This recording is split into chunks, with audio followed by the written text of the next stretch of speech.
사회적으로 논란이 뜨거운 이슈에 대해 다양한 목소리를 들어보는 맞짱 토론 시간입니다. 오늘은 시행 1년을 맞은 9.13 부동산 대책이 집값 안정에 얼마나 효과가 있었는지 집중적으로 짚어보겠습니다. 먼저 출연자들을 소개해드립니다. 제 오른쪽입니다. 권대중 명지대 부동산학과 교수 나오셨습니다. 안녕하세요. 네.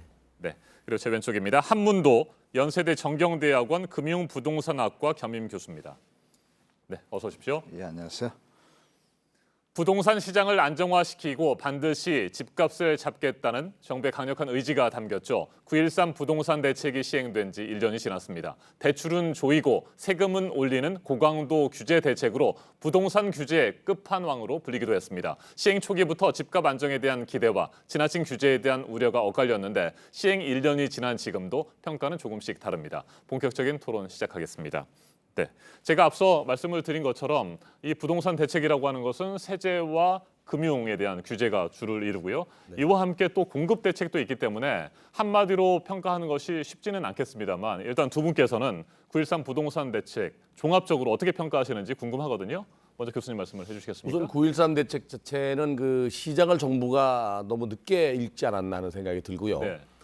규제로 부동산 시장을 안정화시키는 것은 한계가 있다고 생각이 됩니다. 물론 이제 공급 대책도 있었습니다만은 전반적으로 대출 규제와 세금으로 부동산 시장을 안정화시키는 것 자체가 좀 시장과는 괴리된 정책이었기 때문에 오히려 가격이 더 요새는 또 오르고 있습니다.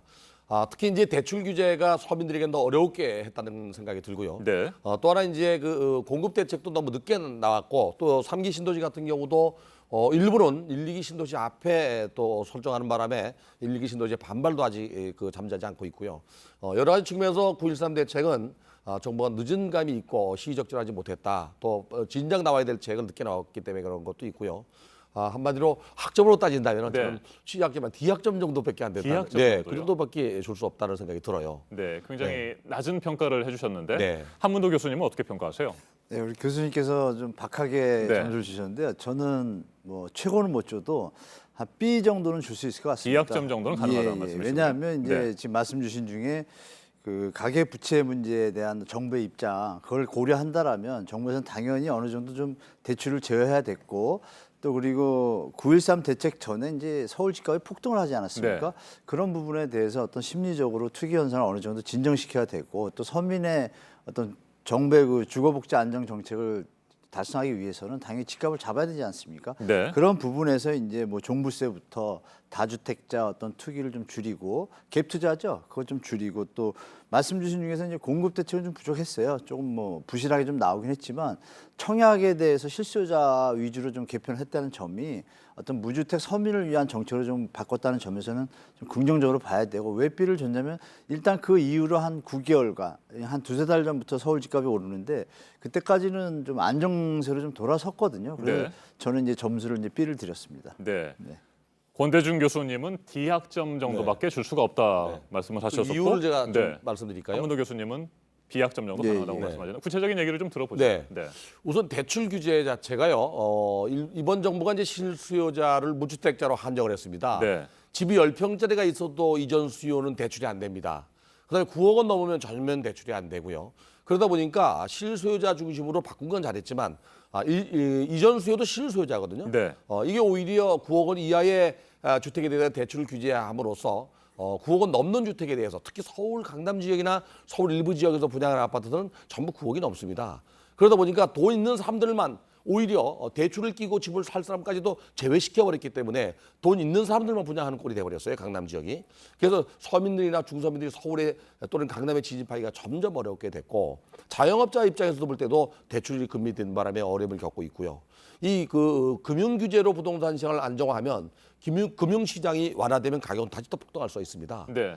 두 번째 이제 세금으로 부동산 시장을 안정화시키는 것은 사실 역부족입니다. 왜 그런가 하면은 부동산 가격이 오를 때 세금이 100만 원 나오던 게 200만 원 나온다고 해서 1000만 원, 2000만 원, 3000만 원 크게는 1억씩 뛰는 주택을 안 사진 않겠죠.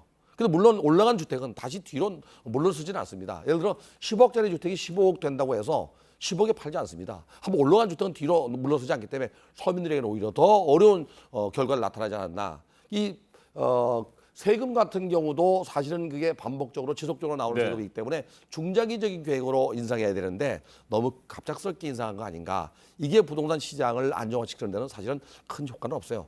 단지 부동산 가격이 하락할 때에는 오히려 집값도 하락하는데 세금이 부담스러워서 더 집을 구입하지 않을 수 있어요. 네, 대출 규제와 세금 규제의 뭐 문제점에 대해서 네. 일단 지적을 해주셨습니다. 두 가지 측면에 대해서 말씀을 해주셨는데 일단 대출 규제에 대해서 좀 더 논의를 진행을 해보도록 하죠. 집값 9억 원을 기준으로 해서 대출 규제를 한 것이 문제였다고 보신다면 그렇다면 조금 더 뭐 많이 높였어야 된다고 보십니까? 저는 대출 규제가 네. 가계부채를 줄이는 데는 효용성이 있지만은 너무 대출 규제를 많이 함으로써 서민들이 오히려 자기 자본을 가지고 주택을 구입하는데 어려움이 있어요. 최소한의 레버리지 효과로 어느 정도 반은 대출을 받고 반은 자기 자본을 가지고 주택을 구입하는데 40% 이하로 내렸거든요. 지금 투기지역과 투기과열지구는 대출 규제 자체가 40% 이하입니다. 그러다 보니까 주택을 구입할 때 60% 이상의 자기 자본이 있어야 됩니다. 네. 물론 60% 말고도 뭐 취득세라든지 등록세까지 있어야 되고요. 거기에 부대 비용도 많이 들어가죠. 그러다 보니까 또 주택 구입에도 어려워졌지만 9억이 넘는 주택에 대해서는 아예 대출이 안 되기 때문에 서민들이 9억은 넘는 주택을 구입할 수가 없고 분양받을 수도 없습니다. 그러다 보니까 9억 원 이하 주택도 규제했는데 그 이상 주택까지 했기 때문에 오히려 대출 규제를 전면적으로 동일하게 했어야 되지 않느냐. 예를 들어 뭐 9억, 10억 되는 것도 40%, 50% 대출 정도를 줬다면 조금 여유가 있는 서민층, 중서민층들은 강남 집이나 10억, 9억 되는 주택도 분양받을 수 있었을 텐데 서초나 강남 지역에 25평짜리도 분양 가격이 10억이 넘습니다. 네. 그러다 보니까 중서민들은 아예 엄두도 못 내는 그런 현상이 돼버리지 않는가 하는 생각이 듭니다. 반면에 현금을 가진 자산가들의 경우에는 고액의 오히려 좋죠. 부동산, 뭐 아파트 등을 더 구입하는데 네. 열을 올릴 수밖에 없는 상황이 그래서 말씀이시군요. 네. 자금이 조금 있으면서 대출 끼고 10억 넘는 주택을 강남에 구입하려고 해도 오히려 이걸 배제시켜놨기 때문에 정말 돈 있는 사람들은 그들만의 리그전이라고 얘기됐지 않습니까? 그런 현상이 나타났다는 얘기죠. 알겠습니다. 한문도 교수님께서는 대출 규제 어떻게 구체적으로 평가하십니까? 일단 뭐 교수님 말씀 주신 그 부분은 맞습니다. 네. 근데 그것이 우리 저 서울시의 주택이 270만 가구인데 강남만의 어떤 치우친 내용입니다. 지금 말씀 주신 게. 그러면 이제 무주택 서민을 위주로 간다라 그러면 그 나머지 강북 지역도 지금 그 강남 지역이 폭등하는 바람에 따라 올라가는 추세가 발생하지 않았습니까? 그걸로 인해서 서민들이 대출 규제를 하든 안 하든 상관없이 주택을 살 수 있는 여력이 자꾸 줄게 되는 것이죠. 네. 그것을 정부에서 원천 차단해 주면 지금 말씀 주신 대로 강남 지역은 자산가들이 매입할 수 있는 환경이 돼서 일부 말씀 주신 이전수라든지 이런 분들이 매입을 할 수는 없겠지만 사실 9억 이상이면 서민 주택은 아니지 않습니까? 정상적으로 그렇죠. 볼 때. 그래서 그걸 좀 분리해서 봐야 된다고 말씀드리고 정부에서 대출 규제를 한 것의 핵심은 그건 것 같습니다. 갭 투자라든지 이런 부분을 이래서 너무 레버리지 효과가 너무 과도하다고 판단되고 앞으로 이런 영향이 계속 됐을 때 외부 충격이 조금이라도 오면 금리가 올라가게 되면은 국가 경제 전체적으로 문제가 있다고 판단했기 때문에 이 정책을 간 것이고 다행히 그 결과가 9.13 대책에 포함됐을 때 9개월, 10개월 동안 계속 안정적인 그 시장 현상을 보였다는 게 이제 그 반증하는 사실이겠죠. 그래서 제가 볼 때는 정부의 대출 규제는 또 이것도 한 가지 말씀드릴 게 네. 국제회계 기준이 지금 바뀌지 않았습니까? 그래서 정성적 평가에서 이제 정량적 평가가 포함되어 있습니다. 그리고 내년 같은 경우에 또 가계 예대율 산정이 좀 바뀌어요. 은행 입장에서. 그럼 가계 대출이 정부의 의지와 상관없이도 비중을 15% 부채를 더 산정하기 때문에 국제회계 기준에서 은행에서는 대출을 줄일 수밖에 없는데 문재인 정부의 가계부채 대책에서 그 대출 규제를 한 것이 같이 이제 시너지 효과를 내게 되는 상황이 돼가지고 결국 말씀 주신 대로 부작용도 있습니다. 일부 소득이 없는 분들이 대출 예전에 60, 70% 해가지고 자기가 미래 소득이 있을 때는 충분히 이어갈 수 있는데 그런 환경은 좀 줄었죠. 그래서 거기서 한 가지 핀셋으로 정부에서 생애 최초 주택 대출자들에 대해서는 또 60, 70%까지 좀 확대를 했습니다. 그래서 네. 정부가 나름 노력을 했기 때문에 제가 교수님이 말씀 주신 부분에 대해서 강남 지역에 한정된 어떤 현상이다라고 좀 말씀드리고 싶습니다. 네, 현금 자산가들의 경우에 오히려 고액의 아파트를 구입하는데 더 열을 올리는 부작용이 발생했다. 이 부분은 그건 지적을 인정합니다. 해주셨는데 예, 예. 그에 대한 대책은 있을까요? 지금 이제 양도세 중과로 지금 정부에서 잡고 네. 있지 않습니까? 그래서 사실 뭐 PB센터라든지 은행을 가보면 지금 고액자산가들이 사실 더 안 사고 있거든요. 그 거래량에서 이미 반증이 되지 않았습니까? 작년에 지금 거의 5분의 1 수준으로 내려왔습니다. 반의 반토막보다 더 거래량이 없어요. 지금 호가는 좀 오른다는 게 2달 전부터 현상이 벌어졌는데 거래량이 없다는 것은 좀 문제가 있다는 거죠, 시장이. 그건 뭐냐면 강남의 주택 가격도 가격 임계점에 왔다라고 자산가나 투자자들도 판단하고 있다고 볼 수도 있습니다. 네. 만약에 지금 말씀 주신 대로 고액 자산가만 살 수 있는 환경이고 계속 오른다고 하면 계속 거래량이 늘어야겠죠. 근데 지금 거래량이 많이 줄었거든요. 그래서 이런 부분을 같이 봐줘야 시장의 어떤 흐름을 볼 수가 있는데 제가 볼 때는 지금 이게 오르는 현상들이 지금 거래량이 받쳐주지 못하니까 정부의 정책이 어느 정도는 아까 말씀드린 또 삐약점은 된다라고 이제 저는 또 말씀드릴 수 있겠습니다. 네, 실제로 9.13 부동산 대책이 시행된 이후 최근 1년 사이에 서울 지역의 아파트 매매 건수가 60% 안팎으로 크게 줄었다고 하거든요. 이 부분은 어떻게 평가하세요? 네. 지금 전국 거래 건수가 6월 말까지 38만 1,000가구 정도 거래됐고요. 네. 서울은 그 2015년도 기준으로 6만 8천 가구 정도가 거래됐거든요. 근데 지금 전반기만 15,400가구 정도 거래됐으니까 4분의 1 토막 났죠. 부동산 시장에서 정상적인 시장이라면 적어도 80만 가구에서 100만 가구 정도 거래가 되어야 됩니다. 이 부동산 거래에서 취득세와 양도세가 국세면서 지방세이기 때문에 지방세수가 들어오는 거거든요. 보유세만 가지고는 안 되기 때문에 정상적으로 거래가 돼야 되는데 대출 규제함으로써 4분의 1 토막 났다는 얘기는 시장이 정상적으로 작동하지 않고 있다는 얘기거든요. 이 대출 규제가 너무 강했기 때문에 그렇다는 얘기입니다. 적어도 어느 정도는 거래가 돼야 되는데 예를 들어서 중개사무소가 전국에 한 10만 1,000가구 정도 1,000업소가 있습니다. 네. 이 중개업소의 개폐업을 보면은 9.13 대책 이후에 개업보다 폐업이 더 많아졌습니다. 부동산 시장이 거래가 안 된다는 얘기죠. 그래서 대출 규제가 너무 강했다. 적어도 강북에도 지금 아파트가 웬만한 집 분양하면은 9억 10억 정도 됩니다. 근데 이게 고가 주택의 기준은 종합부동산세를 매길 때는 9억이 시가로 시장 가격으로 한 13, 3억 정도 됩니다. 13억, 14억 정도 되는데 대출 규제는 실거래가이기 때문에 그냥 각 9억입니다. 그러다 보니까 실제 종합부동산세 매기는 거랑 또 달라요. 네. 그래서 실제 거래 가격이나 분양 가격이 9억이 넘는 주택들이 상당히 많아요. 서울은. 물론 지금 이야기가 지방은 아닙니다. 서울 지역이 규제 지역이기 때문에 서울 중심으로 제가 말씀을 드리는 건데 서울 지역에 또 역시 대출 규제가 있는 거기 때문에 제가 말씀드리는 게 적어도 이것이 일률적으로 뭐 9억 넘어도 똑같이 40%, 50%, 60% 대출을 규제했다면 이런 현상이 벌어지지 않을 텐데 금액을 설정하고 그 이상은 전면 규제했기 때문에 오히려 자기 자본을 가지고 대출 받고 9억 넘는 걸 사는 사람도 못 사게 했기 때문에 오히려 그들만의 리그전이 아니었나. 그래서 대출 규제 자체가 부동산 시장을 왜곡시키게 되면 이건 또 다른 부동산 시장의 문제점을 만들거든요. 그래서 그 말씀을 지적하는 겁니다. 알겠습니다. 서울 지역의 아파트 매매 건수가 줄어든 것이 말이죠. 예. 한 교수님, 과열 조짐을 보이던 부동산 시장이 진정 국면으로 접어들었다 이렇게 볼 수는 없습니까? 네, 저는 그렇게 보고 있습니다. 네. 일단 뭐 우리 시장의 참여자들 보면 실수요자 외에 이제 건설사도 있고요. 그리고 이제 또 부동산 중개하시는 분들도 있고 이런 분들이 많이 언론도 있습니다. 뭐 좀 심한 얘기지만 뭐 요새 부기력이라는 표현까지 나옵니다. 부동산에 좀 편향적인 기사를 쓰는 기사가 많아서 그런 얘기가 나오는데 제가 볼 때는 그런 부분이 여러 부분에서 지금 참여자들이 부동산 가격을 올리려는 어떤 기사들이 많이 나옴에도 불구하고 지금 말씀 주신 만약에 시장이 고액 자산가들이 지금 부동자금이 지금 엄청나게 늘지 않았습니까? 1,000조를 넘어섰기 때문에 지금 상황이라면 지금 강남의 거래량이 많이 늘어야 되겠죠. 네. 그것은 뭐냐면 이제 아까도 말씀드렸지만 강남의 주택 가격이 한 2배 정도 한 3, 4년 사이에 급하게 올랐지 않습니까? 그것은 사실 가격 임계점에 왔다라고 자산가들도 어느 정도 판단하고 있다고 우리가 시장을 봐야 되겠죠.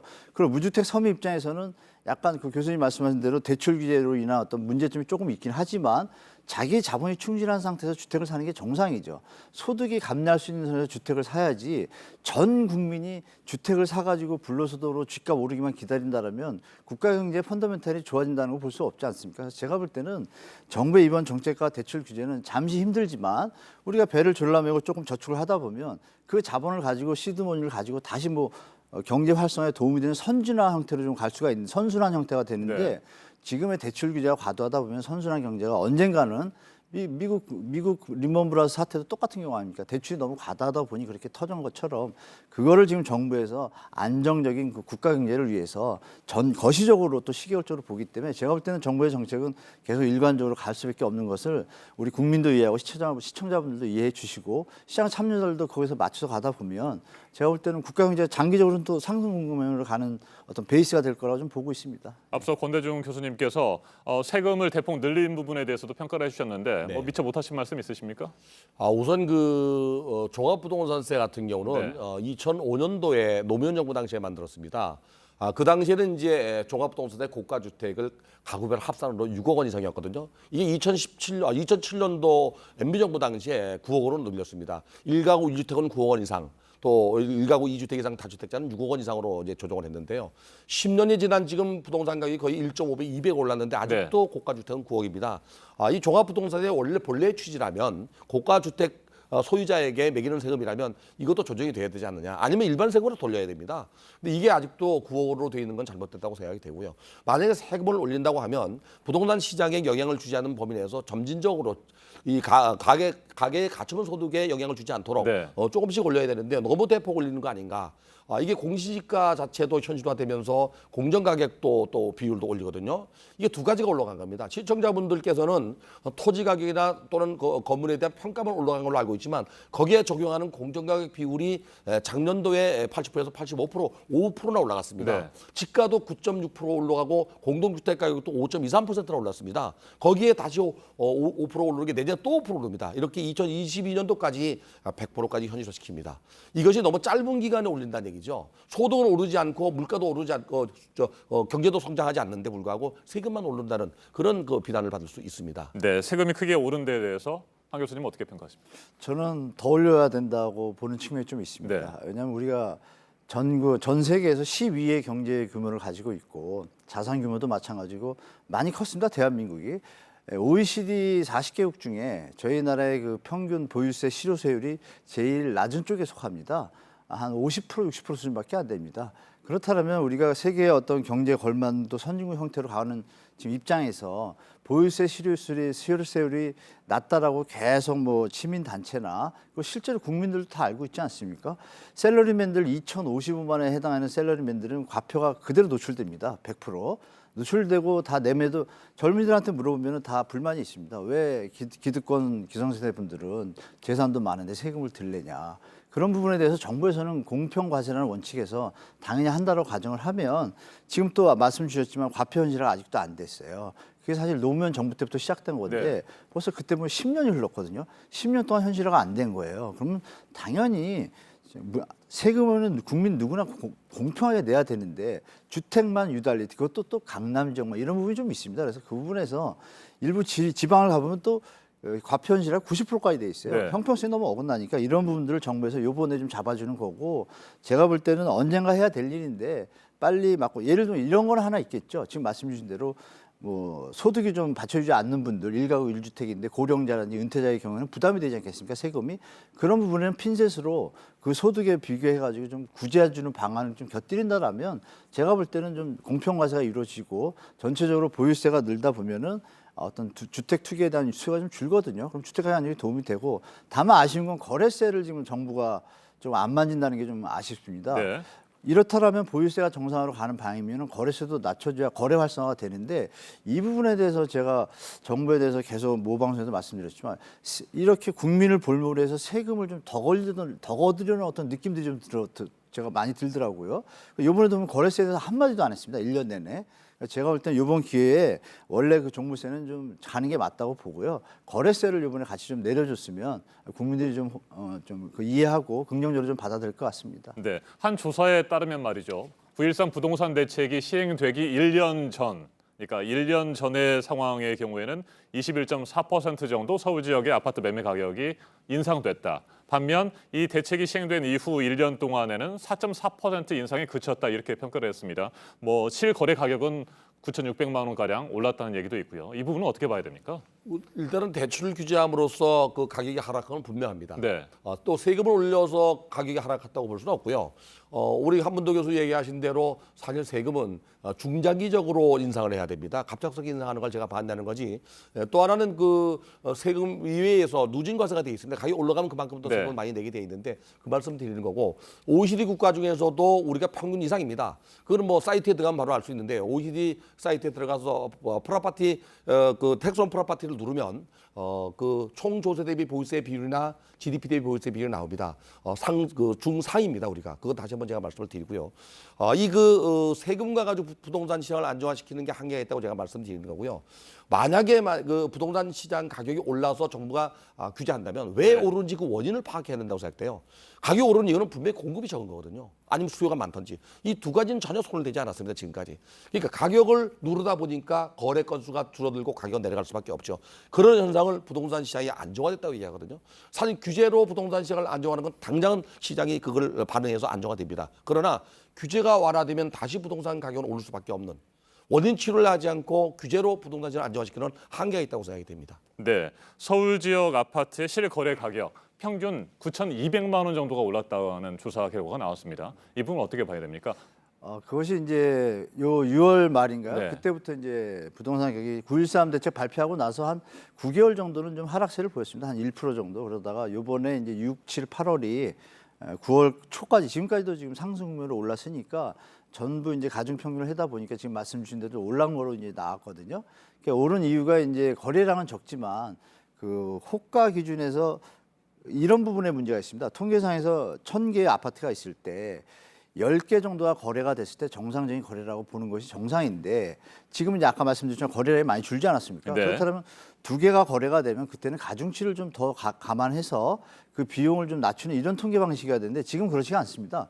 공인중개사에서 우리가 지금 하는 곳이 한국감정원하고 국민은행하고 부동산 114 정도가 하는데 공통적으로 부동산 114를 빼고는 80%에서 70%가 공인중개사한테 전화를 해서 호가를 물어봅니다.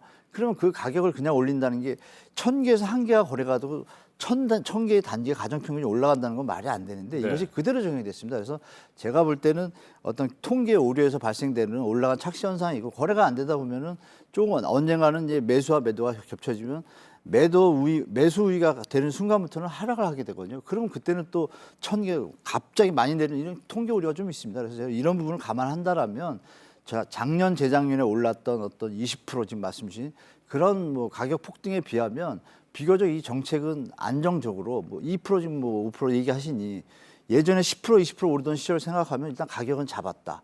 이것이 좀 더 장기적으로 본다라면 하향 안정화될 조짐이 지금 거래량이 준다라는 것은 그것을 나타내고 있다. 가격 인계점에 대한 시장의 반응들이 나타나고 있다. 저는 좀 이렇게 보고 있습니다. 네, 일반 서민들의 경우에는 부동산 대책이 성공하려면 이 인상이 마이너스로 돌아서서 떨어지는 수준까지 가야 되지 않느냐 이렇게 보는데 4.4% 인상만 해도 충분히 성공했다 이렇게 보시는 거군요. 예, 제가 볼 땐 그렇습니다. 지금 교수님 말씀대로 서울은 공급이 좀 부족한 상황입니다. 그 핵심적인 키워드를 정부가 말씀 주신 대로 조금 좀 뭐라 그럴까요? 좀 외면하려고 애를 쓰는데 그 부분에 대한 대책까지 뭐 나온다라면 금상첨화겠죠. 제가 볼 때. 알겠습니다. 이제 토론을 마무리할 시간이 돼서요. 앞서 한 교수님께서는 B학점을 주셨고 우리 권 교수님께서는 D학점을 주셨습니다. 네. 그런데 A학점을 받는 게 목표 아니겠습니까? A학점을 그렇죠. 앞으로 받기 위해서는 어떤 노력이 필요한지 말씀을 좀 듣고 토론을 마무리하도록 하겠습니다. 권 교수님. 우선은 제가 조금 전에 말씀드린 대로 부동산 가격이 왜 오르고 있는지를 먼저 파악해야 될 것 같습니다. 네. 그래서 최소한 정부가 가격 오르는 지역에는 최소한 공급을 늘려야 될 거고요. 공급을 늘리는데 한계가 있다면 수요를 분산하는 정책을 써야 됩니다. 이런 정책을 좀 정부가 내놨으면 좋겠고요. 지금 서울시 같은 경우는 뭐 정비 사업 중에서 재개발 재건축 사업이 거의 올스톱되는 상태입니다. 사실은 도시가 점점 슬럼화되고 있거든요. 이것도 새로운 환경으로 바꿀 수 있는 환경 개선 사업이 필요하고요. 그런 과정에 공급도 늘어납니다. 금년도 서울시의 그 공급 물량이 4만 2천 가구 정도 되는데요. 내년 4만 1천 가구입니다. 근데 후년에는 2021년도에는 2만 가구 정도로 예상하고 있습니다. 네. 반토막 나거든요. 그래서 공급을 최소한 늘리고 그다음에 수요를 분산하는 정책이 좀 필요하고요. 신도시 정책도 그 주택을 짓는 정책을 먼저 내놓을 게 아니라 도로망이나 교통망을 먼저 깔아놓고 도시 기반 시설을 깔아놓고 주택을 짓는 공급하는 정책을 좀 돌았으면 좀 수요자들이 원하지 않겠나. 그래서 수요자가 원하는 지역에 원하는 시기에 주택 공급이 될 수 있도록 시장을 바로 읽고 정책을 내놨으면 좋겠습니다. 알겠습니다. 한 교수님께서는 A학점을 받기 위해서는 어떤 노력이 필요하다고 생각하십니까? 지금 말씀 주신 게 거기 들어가 있는데요. 주택이 넘쳐난다면 당연히 자연히 안정되겠죠. 그 얘기는 뭐냐면 서울의 주택 공급이 좀 부족하다는 얘기고 그 원인은 또 뭐냐면 일자리가 다 서울에 몰려 있습니다.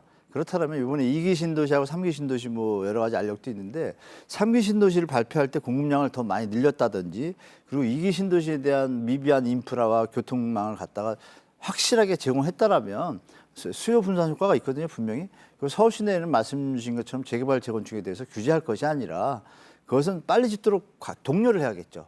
수요가 모자르니까 지어도 모자랄 때 3기, 2기로 가야 되는데 그것에 좀 미스매치가 있는 것 같습니다. 그래서 공급 부분하고 교통, 신도시에 대해서 일자리 이것만 좀 보완해 준다라면 김현미 장관이 이번에 그 2기 신도시 분들한테 교통 빨리 놓겠다고 했거든요. 그건 만약에 예를 들어 내일 만약에 도로가 하나 세 개 생겼다.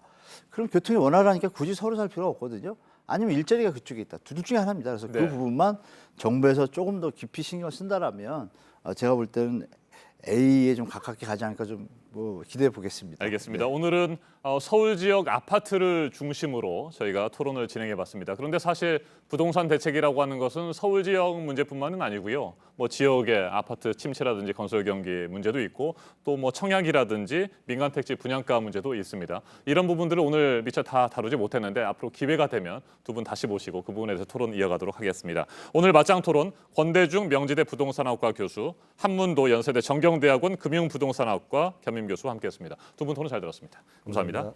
감사합니다.